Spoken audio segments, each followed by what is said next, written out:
Hey, what's going on, everyone? This is Mitch. Good Friday morning to you all. I hope everyone is doing well out there this morning and having an awesome start to your Friday. It is Friday after all, so I imagine most of us are feeling pretty great out there.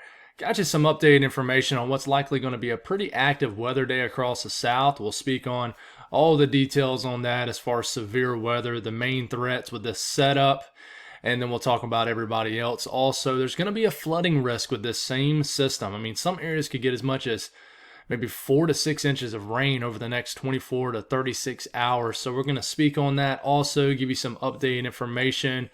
And as always, just like I mentioned, we're going to speak on everybody in the lower 48. You guys in Canada will have to let me know what you're seeing up there. I will not have an update in this video on Canada, but we'll have to watch another system here in the next day or so. As this same system we're dealing with this morning turns into a winter storm threat across the Northeast, then eventually Atlantic Canada again. So we'll speak on all this, and then we'll shift gears and speak on tomorrow's severe weather threats. I may be chasing here locally in South Carolina or Georgia, so stay tuned for that. Will be I believe, my second chase of the year, but we'll see what happens. Don't want to set anything in stone there, but I will have you some updated information on Saturday's severe weather threat tomorrow. Also, I have a segment up for that portion of the video for you folks that are interested in Georgia and the Carolinas and Florida. So if you guys have not subscribed, certainly consider doing that. Like the video if you like it. And if anybody has anything that I can pray about or pray over, as always, please put those in the comments below. It gives me an opportunity to pray over it, and it gives others an opportunity to do so too. Got an unspoken prayer request for myself. Nothing too crazy going on. But definitely just asking for prayer. So I appreciate that. Let's get rocking and rolling. So as you can tell, there's a lot of rain going right over the Mississippi Valley, especially the central and southern Mississippi Valley. We got some strong storms already out there right now. Nothing severe as of right at this moment, just after 7 a.m. Eastern time. We got some heavy rain out there. And what we will watch for is down here in the southern kind of sector of like the lower Louisiana area, southern Mississippi, southern Alabama, eventually overnight tonight, for a sector of ingredients that will be there and develop and get in place for some of these storms to take advantage of, and then all of a sudden we'll have a legit severe weather threat.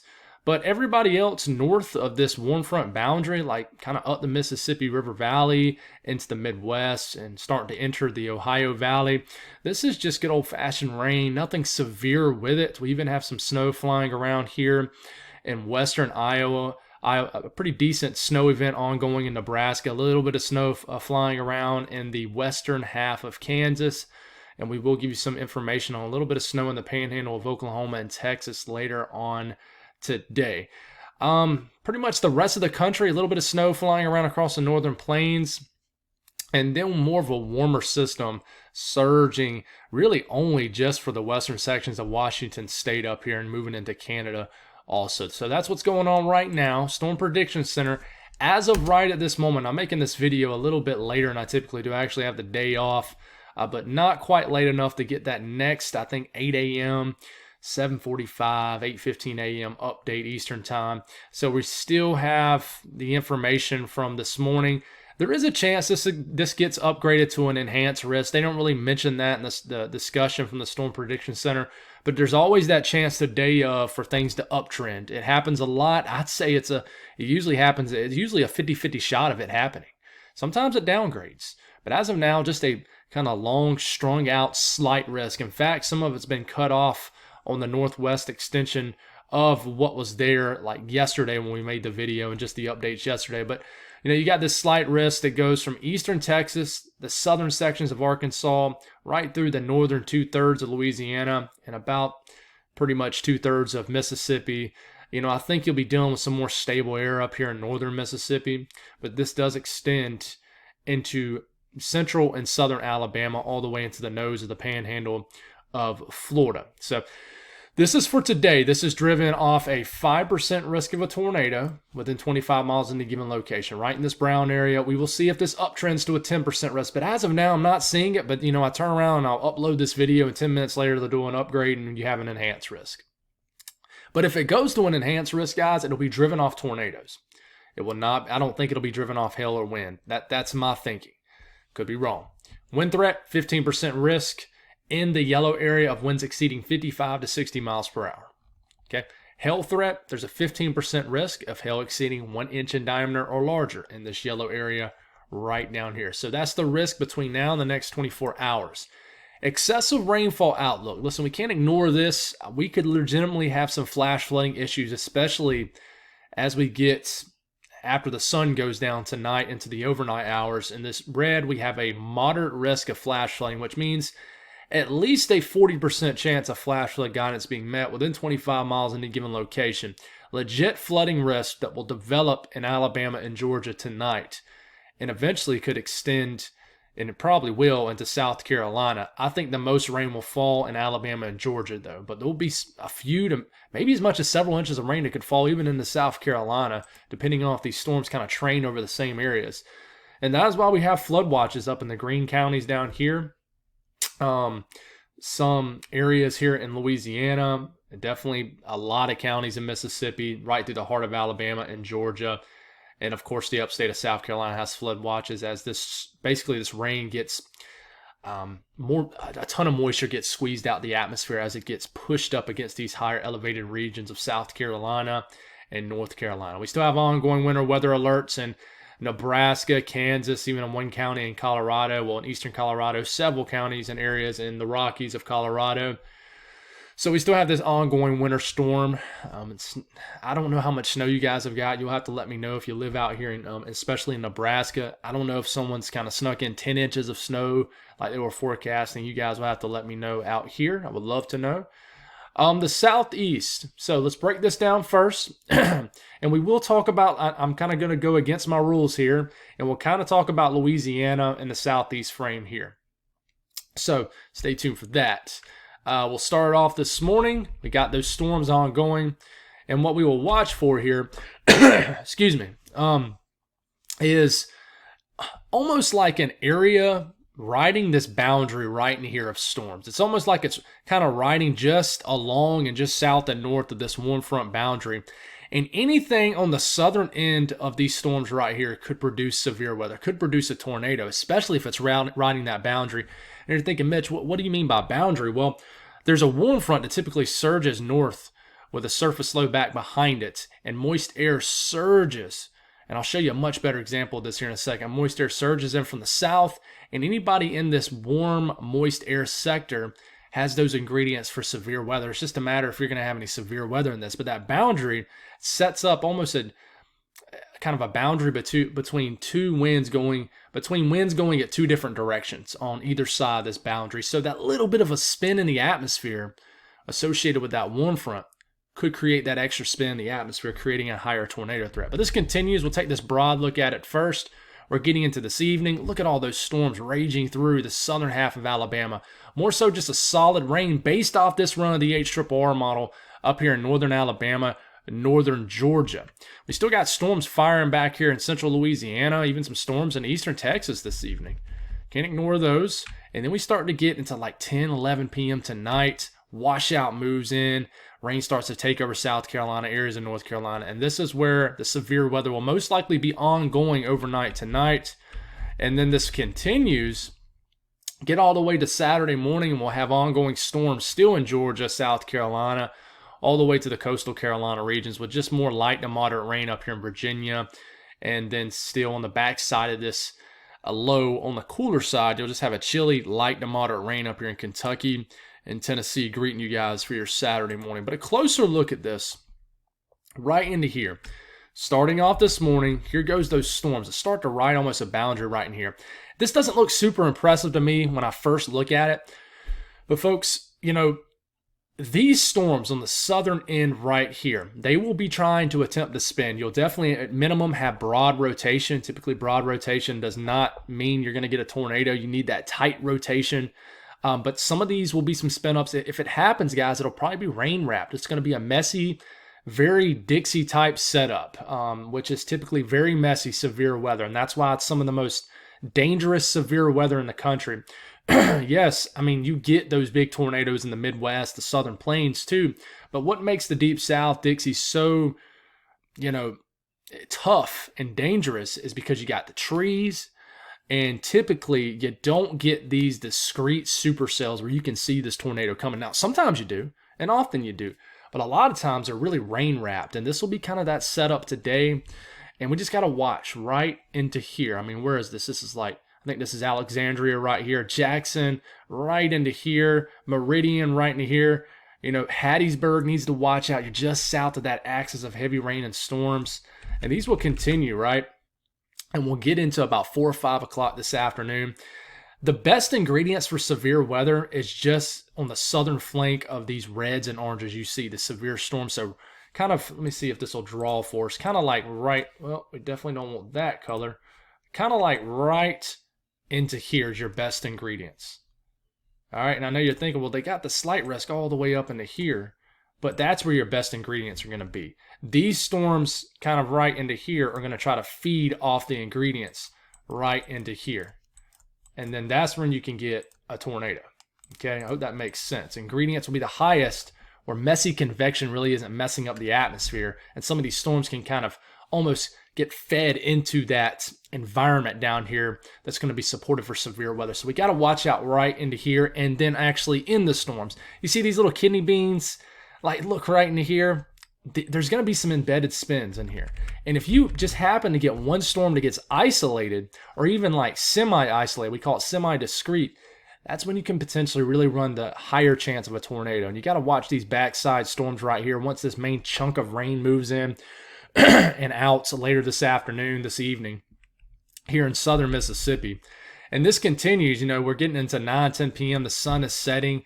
These storms will be ongoing around Auburn, Montgomery, starting to get into the Columbus region, Dothan, very stormy evening nights. And then the main kind of push of moisture and storms starts to move out. And then by the time we get into our Saturday morning, we're still probably going to have some showers and maybe even some storms. But for the most part, the worst is moving out. And it'll be a decent Saturday for you folks. Definitely not a decent Saturday for our guys here in the Carolinas. The significant tornado parameter. This is going to show it well. Okay, now you're going to see a bunch of colors come up on your screen, a bunch of numbers, right? The higher the number, just think the higher ingredients, the better the ingredients for a tornado. Doesn't mean you're going to get one. It just means that it's throwing a lot of data into this kind of one model run and kind of generating a model output in the form of what we call the significant tornado parameter, STP for short, to kind of indicate your highest threat of severe for tornadoes. And you keep this going. And if you notice, remember where I drew that line? Look at this sharp cutoff. That sharp cutoff is where those storms are kind of riding right into here. So everybody up here, it's more of a stable environment. That does not mean you can't rule out a tornado up here. And guys, this is just the HRRR model. The NAMs are going to be a little bit different. You know, just in the courtesy of time here, it's hard to compare all the model guidance. We'll compare it some, but not, you know, every single graphic. But you can see, you know, you got 4s and 5s down here starting to spike, get a little bit higher. And then it begins to spike in southern Alabama. But there's a sharp cutoff. This tells me that the sector, what we call warm or moist sector, best ingredients for severe weather, is going to be very scrawny, very little. And this continues, and I do think this begins to expand north overnight as low pressure up here somewhere begins to kind of move further north. This pulls up that sector a little bit further north with it. More moist air, better Cape level storm fuel. So as we are getting into Saturday morning, around 6, 7 a.m., there's still an ongoing tornado threat right into here. Okay, so if you notice, very scrawny. We're kind of going in reverse here. And as it goes, moves across Louisiana, it'll spike. Southern Mississippi, southern Alabama, just your typical deep south. I mean, deep south, like near the Gulf Coast kind of deep south severe weather event here. So the updraft velocity swath, I really like what it's showing on the HRRR model. Not because I want to pull for tornadoes. That's not what I mean. I liked how it's indicating the tornado threat and where it is. It really shows it right along the warm front boundary, right into here. There's not much north of it. There's not much south of it. It likes this boundary right into here, right where these storms will kind of ride. So that's where it's indicating on this particular run, the HRRR model run, where there could be some rotation with these storms. Now, Another great way to look at this, and I know I'm kind of going on and on, is Cape levels. So this is the latest long-range H-triple-R model. And by the way, we'll have another long-range H-triple-R model that'll come in here in about an hour. But this is mixed layer Cape. Great thing to look at when you're really trying to gauge the fuel in the atmosphere. And here it comes. I mean, check it out here. All right, this is around this afternoon.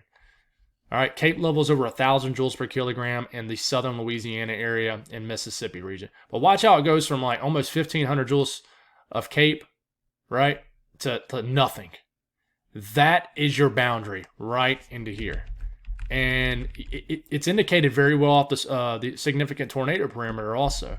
And then watch how it begins to build northward as we're getting into Saturday morning, setting the stage for a severe weather threat tomorrow morning for Georgia and then South Carolina as we get in a late morning, afternoon period, as this energy, this storm fuel begins to build up into South Carolina. So another thing that's going to be somewhat overlooked today, and it should not, is the National Weather Service. This is how much rain they're forecasting, guys, just between now and Saturday morning. Stripe of anywhere from 2 to as much as 5, maybe 5.5 inches of rain. It really slams around the Columbus area, Dothan, Montgomery, just south of Birmingham, right through the heart of Georgia. There is going to be a lot of rain just south. Like I said, it's probably going to be just south of Birmingham. Meridian's going to have an opportunity to get a lot of rain with this. Flooding potential right here in this area, guys. Cannot ignore this at all. So, and we'll kind of seat this into Georgia to look at more of Georgia. It'll still be raining, and this is what they're forecasting for this. And we'll kind of extend this a little bit further all the way into our Sunday morning. But there's all that rain in Georgia and a lot of rain in South Carolina too. A lot of the rain in South Carolina will fall overnight tonight into tomorrow morning. So that's the update for today. As far as severe weather, we'll get you an update for tomorrow towards the end of this video. But the Northeast today starting off dry for once. It's probably still pretty damp from the last few rain events, but at least it's not actually raining from the sky. As we're starting to get into this afternoon, there's a chance for a rumble of thunder up in Ohio, but nothing severe up here. Much more stable air, but rain begins to move into Indiana this afternoon, later this morning into Ohio. Rounds of light rain will set the stage for certainly a wet, soggy Friday evening for any Friday evening activities you got. Look at all the rain in lower Michigan taking over the states, mainly lower Michigan this evening as we're getting into this evening. And then this continues, push the wrong button, and we're starting to get into after midnight. Here's some rain beginning to kind of eventually move out of Ohio, starting to move into western PA.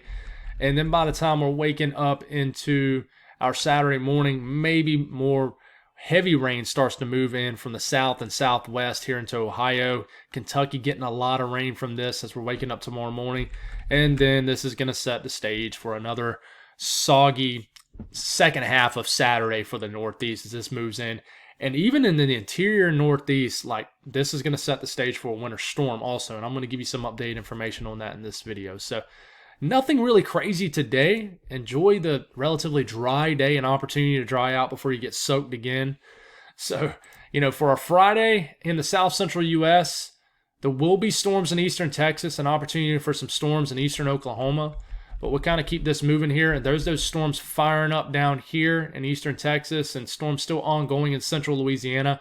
There's the snow. We could get a little bit of snow in Woodward, Oklahoma, Amarillo, Texas, the panhandle of Texas and Oklahoma. Look at this snow just kind of flying around. I don't think it'll be a big deal. Could drop a half an inch, maybe a quick inch. There's a big, what we call big cold air intrusion digging down, basically just cold air in all levels of the atmosphere. So some more storms will try to fire up in kind of central and eastern Oklahoma today. If you live in this area, don't be shocked at all if you get a hailstorm. A lot of cold air aloft moving in. This is going to provide the atmosphere that's supported for hail. Even down here in Texas, all these storms right in here. This is kind of getting into this afternoon. Could produce hail. And we'll get a kind of a closer look at this. And by the time we get into Saturday morning, things begin to quiet on down for your Saturday. But a closer look at Texas and Oklahoma here. There's those storms you want to watch out for right in here. They might, extend all the way down here to central Texas. But, Dallas-Fort Worth area, you might get some interesting weather as far as a hailstorm. or a storm that's capable of producing some small hail. And we just got to watch these storms in southeast and eastern sections of Oklahoma, even just in eastern Texas. I think they'll be lacking a tornado threat, but there will be a hail threat with these storms that get going. And then, you might get a little bit of a wintry mix overnight in like Oklahoma City, Tulsa. It's very, very possible. It really is. And don't be surprised if you wake up to some wet snow flying around here in northeast Arkansas, southwest Missouri to kickstart your Saturday morning. Not a big deal at all. But snowfall between now and, tomorrow evening, a few to several inches of snow is possible in the Rockies of New Mexico, Colorado, even Wyoming. And then you'll continue to pick up a little bit of snow up here. Some of this is what's already fell here in the southern half of Nebraska. And then, as this snow just kind of dances around here in the southern high plains, all the way down here into western Oklahoma, someone could squeeze in enough snow in the panhandle of Texas, western Oklahoma, western Kansas to put, a coating of snow on the ground. Enough to really see it. Won't last very long at all. It's been very warm in these areas. I mean, I would say it's probably going to have a pretty hard time accumulating, but, we know that if it snows hard enough, it can accumulate anywhere. Up here in the north central U.S., we got some snow kind of flying around out here in the western half of Iowa. Let me know if you're seeing any snow in Omaha if you're tuning in from that area. But that'll kind of taper off, and then it's kind of low will right into the Midwest. This is all rain. By the time we get into about 2, 3 o'clock this afternoon, just a steady rain begins to move into the Chicago metro area. Raining in Indianapolis. Rain starting to fall in Detroit, moving into Milwaukee. Rain getting all the way up. Could get all the way up to Green Bay. But this is a good soaker starting to move in to areas of lower Michigan as a low moves in. No real cold air, but as some cold air does try to spill in behind this, you could switch to a little bit of snow on the far western edge of this precipitation shield, kind of for the western shorelines of Lake Michigan. We'll see if that actually happens. Could get a little bit of storm activity kind of on the southeast flank of this low that kind of surges through lower Michigan.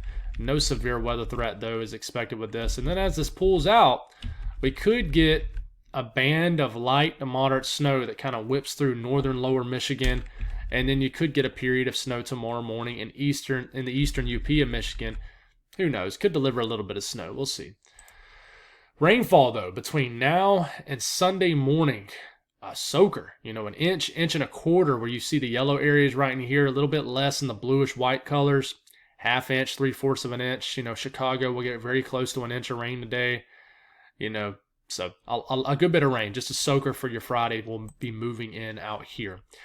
The western U.S., things have really quieted down out here. Not a whole lot going on. Some snow showers will dance around across the central Rockies. We'll add, additional heavy snowfall accumulations. I don't think it'll be anything substantial, though. As we get into this evening, we'll see a Pacific system that begins to move in, and this will bring a wave of rain in the wee hours of the morning for the Oregon, Washington, and Northern California coastline. This will probably break up somewhat as it moves further inland to the Pacific Northwest in general and the Northern Rockies, but a little bit of higher elevation snow, a little bit of lower elevation rain. Not a big event by any means. So, temperatures, kind of a weird boundary day. Warm air will surge all the way into the Ohio Valley. 50s and 60s is possible there. Widespread 60s. You can actually see that warm, moist sector based off the temperature gradient right in here. You see down here where temperatures are rising into the 70s, very humid air. A little bit cooler air north of this cutoff between orange and yellow, more stable air. And you can see that cold air intrusion right into here in the southern plains. You see where temperatures in the 40s, 50s, and 30s in here in Oklahoma and Texas. But you start to get closer to Dallas, Austin, 60s and 70s. So there will be some storms that form on the warmer side of this kind of cold air boundary right into here that will have the capability of producing some hail. A little bit of a pocket of cold air right into here where there's some snow flying around, just cold enough for snow. It'll be colder in the panhandle of Texas today than it will be like up here in Canada and Montana, but it's definitely warming up out west as a ridge is starting to get in place, and that is why all this moisture is only surging way up north. Basically the jet has kind of buckled to the north here, and we're getting warmer conditions down here. But this is still kind of cool for some of these areas. But in general, if you kind of group the entire western U.S. together, in general, more above average temperatures than below. So let's speak on the severe weather threat for tomorrow. So we got a slight risk And really on this area, kind of right into here, this is more so probably for tomorrow morning. Once you start to get to this area right in here, that's more so for late tomorrow morning into tomorrow afternoon. But a slight risk, folks, this extends basically from Fayetteville, Wilmington, through Charleston, Columbia, Florence, Orangeburg, Augusta, Savannah, Macon, Georgia, Atlanta, Georgia, Columbus, Dothan, Tallahassee, Jacksonville, includes just about the entire panhandle of Florida. So, even includes Montgomery, but this is really for what's going to be going on tomorrow morning. So, there's a marginal risk that extends almost all the way up into Virginia. But guys, I really think, and I'm going to talk about this more here in a second, the main severe weather threat is going to be really cut off substantially somewhere in South Carolina. I do think it'll briefly get into North Carolina, but I think mainly South Carolina to Georgia into Florida. But tornado threat, as of now, just a 5% risk of a tornado within 25 miles in a given location in the Brown area. Okay? Wind threat, 15% risk. It's kind of like an extension of what's going to happen today. Honestly, there's no changes except geographical changes or where it goes from one place to another. But as far as the risk, no real changes. 15% risk of winds exceeding 55 to 60 miles per hour.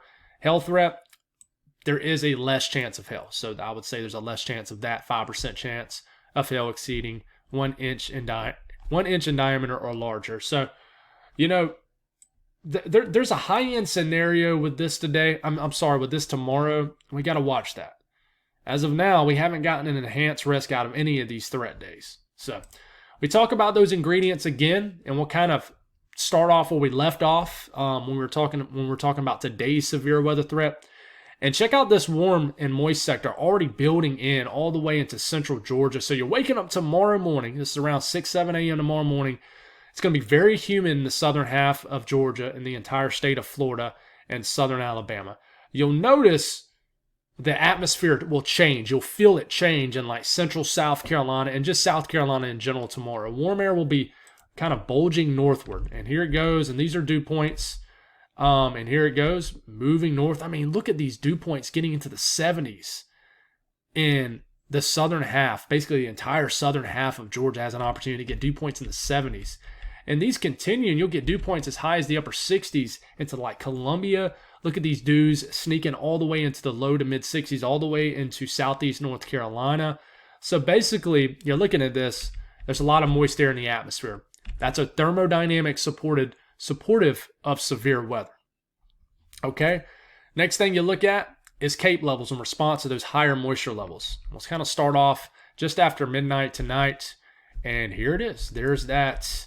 You can see how much of a dramatic cutoff this is. I mean, already this is around mid-morning tomorrow morning. We got CAPE levels pushing almost 2,000 joules per kilogram mixed layer CAPE in areas of Georgia. But there's a sharp cutoff. Like Atlanta has basically no storm fuel. You get on down here to like Columbus and Macon and just down here to a little bit further deeper into Georgia, and you got a lot more storm fuel. So this continues to move, and this spikes even more to over 2,000 joules per kilogram of CAPE right here into this region.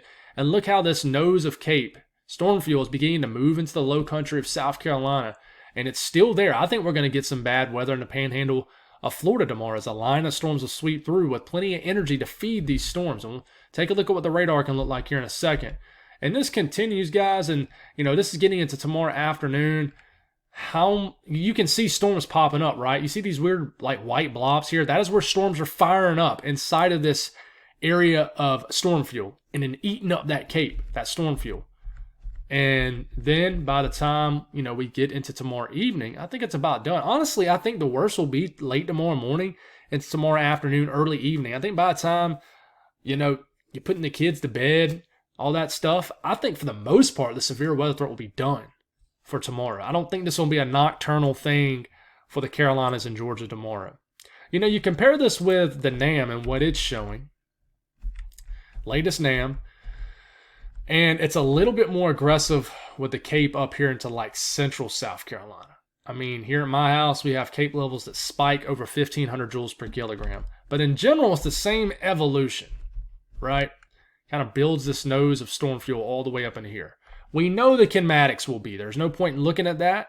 With the southern stream merging with the northern stream, we know that there'll be plenty of wind energy potential in the atmosphere to fuel this severe weather. Now, this is the interesting thing for tomorrow. This is starting off around 2 a.m. Eastern time, all right? A huge just parade of rain is moving into the Carolinas. Look at all this heavy rain. These down here will try to be producing severe weather in the middle of the night. But you keep this going, we take it all the way to about 7 a.m. You got to be watching these storms down here south of Orangeburg. You got to be watching these storms right in here. But all this rain is really eating up the atmosphere early in the day tomorrow. It's what happens as we start to get into late morning. You start to see these little openings right in here. You see with the whites where it's not raining.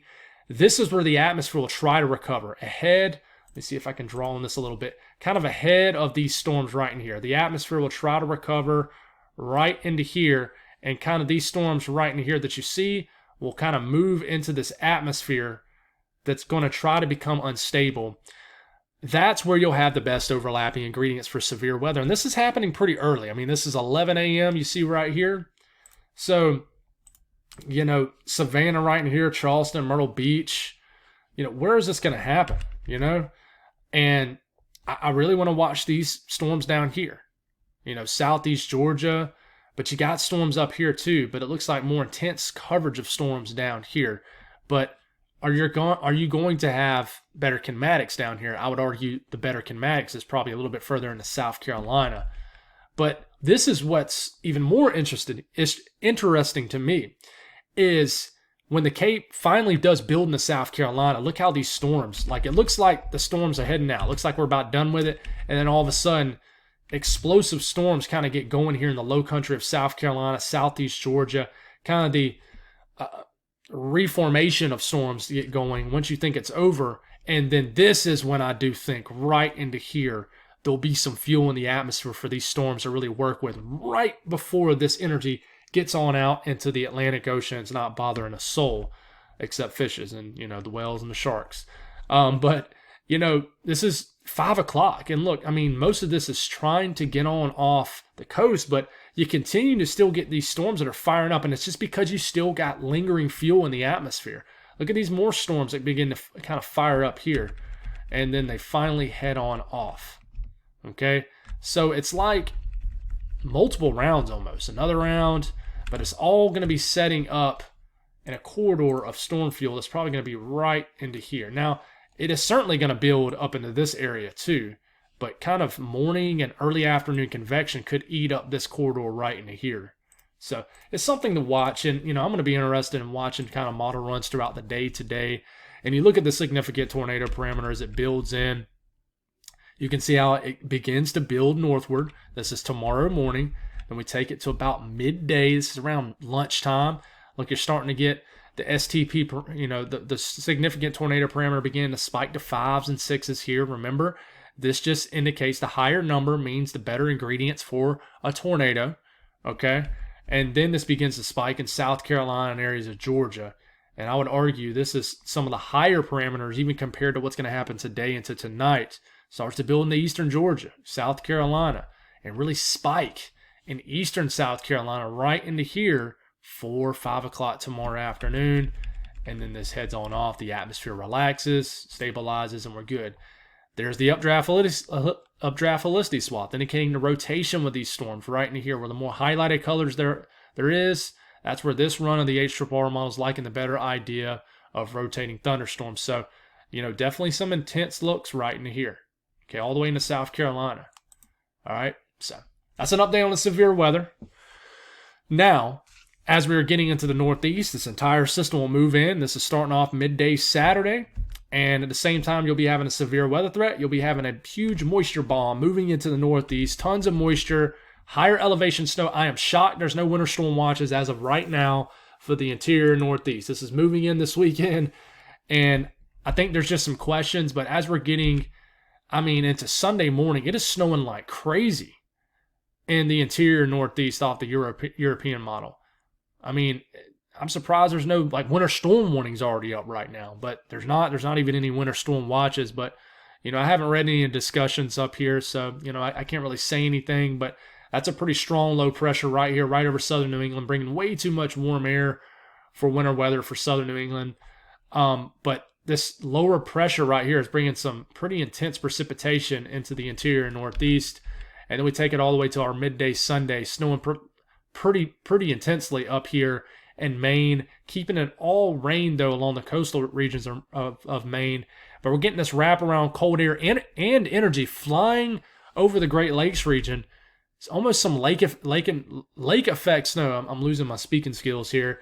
And this would really slam like the Tug Hill Plateau, even several inches of snow possible outside of Lake Erie. And this just kind of continues to swing a lot of moisture. Could be a substantial snow event in western New York State. We're starting to get into Monday morning. It's still snowing like crazy. And finally, we're beginning to get done with this by the time we're into Tuesday morning. So this is snowfall, folks, just between now and Monday morning.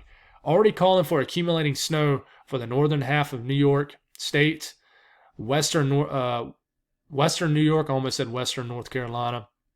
But folks, there's some areas right in here south of Buffalo, and to just outside of Erie, just inland, calling for 6 to 8 inches of snow already. We'll have a kind of a special video on this. We'll probably do that tonight, and then give you some updated information on the severe weather threat for Saturday too. But this will be a pretty decent, wet, really heavy, wet snowfall up here. Okay, and you combine this with, let's just look at the European model, and with what this is showing, and it really hits these areas even harder. We'll take it all the way to Tuesday morning. You got some areas, and I could see this forecast increasing. You got some areas predicting over a foot and a half of snow, depending on where you are. But this will be a elevation-driven event, just like most March systems are. But if you live, like 1,000 feet will make a huge difference in this kind of storm system. Okay? So we'll get you some better details. We'll zoom into these individual regions, probably tonight's video, unless something comes up. God bless all y'all. Y'all stay safe today, and I'll talk to you soon.